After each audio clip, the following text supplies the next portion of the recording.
As every week, we're back with John Percudani from Realmark, who's the Managing Director. John, thanks for joining me again. Pleasure, Dan. The last 7 days, I've had a few questions on my mind. One is, when it comes to selling a property, how critical is it the length of time that it's on the market?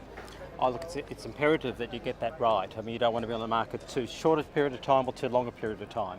Yeah. What we find is that there's really an optimised period that a property's on the market, and it sits between about 14 and 28 days. Right. The initial wave gets that buyer interest. It tends to peak after the first couple of weeks, and then you really have to have an agent who's got the ability to close on those buyers.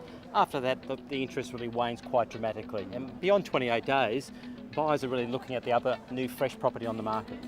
So had it stayed on the market longer than that, the property's starting to sort of look a bit stagnant. What are the options there to recover it? I think sellers have to be very proactive in an environment where days on market are in the 80s and 90s now. There's a lot of stock sitting around. You don't want to be one of those sellers. So if you're beyond your first 28 days, beyond a month, you need to be proactive. You need to get an agent who's advising you on a change in price methodology, selling methodology, upgrading your marketing, and it might even be that you just have to simply change the agent and refresh that listing back on the market so you get that buyer engagement, re-engagement in the property.